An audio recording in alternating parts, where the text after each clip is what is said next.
શાક વગર પણ ખૂબ ભાવે અને ફ્રીઝ વગર 1 વર્ષ સ્ટોર કરી શકો તેવી ખાટી મીઠી તીખી ચટણી કે જેને સેન્ડવિચ સાથે, કોઈ પણ પ્રકારના ફાસ્ટ ફૂડ સાથે, થેપલા સાથે, ઢોકળા સાથે, પુડલા સાથે, પરોઠા સાથે કે પછી બાજરાના રોટલા સાથે, રોટલી સાથે કે પછી ભાખરી સાથે તમે ખાઈ શકો તેવી સ્વાદિષ્ટ અને 1 વર્ષ સુધી આ ચટણીની મજા માણી શકો તેવી ચટણી તૈયાર કરીશું। તો ચલો રેસીપી શરૂ કરીએ।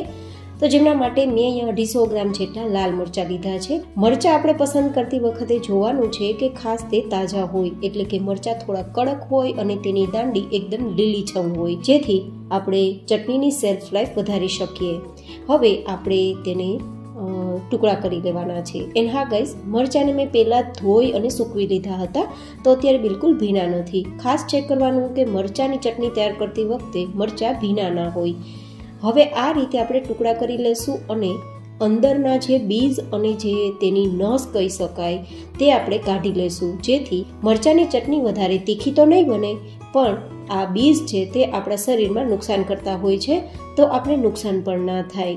હવે આ જ રીતે મરચાંના બધા જ ટુકડા તૈયાર થઈ ગયા બાદ લગભગ 6 થી 7 ઇંચ જેટલો આદુનો ટુકડો લીધો છે, તેની છાલ કાઢી અને થોડા નાના ટુકડા કરી લઈશું। તમે આ લસણની કળીનો ઉપયોગ પણ કરી શકો છો, પણ જો કે મેં આજે લસણ નથી ઉપયોગમાં લીધું।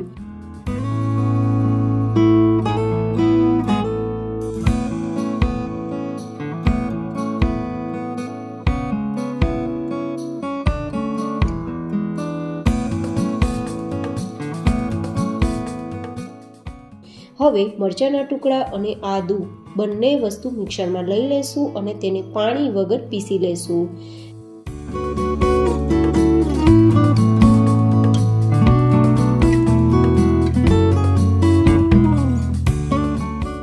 તમે જોઈ શકો છો કે સરસ મજાની એકદમ ફાઇન ચટણી આપણી તૈયાર થઈ ગઈ છે।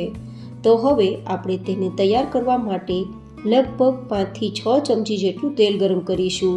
આ ચટણીને ફ્રીઝમાં રાખ્યા વગર સ્ટોર કરવાની છે તો થોડું તેલ વધારે જોશે, પણ જો તમારે ફ્રીઝમાં સ્ટોર કરવી હોય તો અહીંયા 2 ચમચી કે 1 ચમચી તેલમાં પણ તૈયાર કરી શકો છો।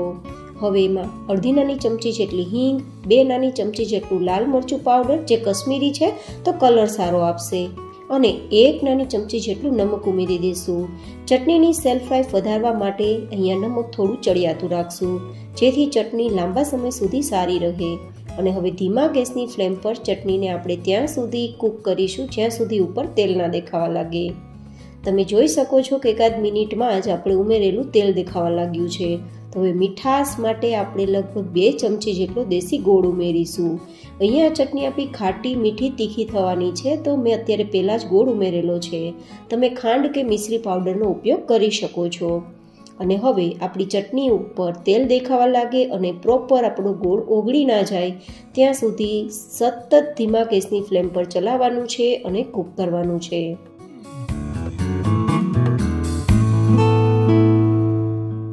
તો 5 મિનિટ જેવો સમય થઈ ગયો છે અને ચટણી આપણી બરાબર કૂક થઈ ગઈ છે, કારણ કે ગોળ તો ઓગળી જ ગયો છે, પણ હવે ચટણી ઉપર થોડું તેલ પણ દેખાવા લાગ્યું છે। તો હવે આપણે ખટાશ માટે 1 નંગ લીંબુનો રસ ઉમેરી દઈશું।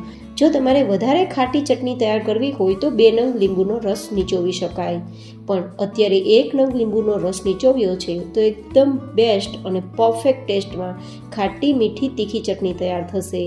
એન્ડ હા ગાઈઝ, લીંબુ આપણા ચટણીને ખટાશ તો આપશે જ, પણ શેલ્ફ લાઈફ પણ ચટણીની વધારી દેશે, તો ફ્રીઝમાં રાખવાની પણ જરૂર નહીં રહે અને ચટણી લાંબા સમય સુધી સારી રહેશે। તો હવે આપણે લીંબુ ઉમેર્યા બાદ માત્ર 1 મિનિટ માટે કૂક કરવાનું છે। જો વધારે કૂક કરશો તો લીંબુના કારણે ચટણી થોડી કડવી પણ થઈ શકે છે। તો તૈયાર છે આપણી ખાટી મીઠી તીખી ચટણી, જેને તમે પરોઠા, પુડલા, ભાખરી, ઢોકળા, સેન્ડવિચ, દાબેલી, કોઈ પણ પ્રકારના જંક ફૂડ સાથે કે પછી કોઈ પણ ડીશ સાથે તમને શાક વગર પણ ભાવે તેવી ચટણી તૈયાર છે।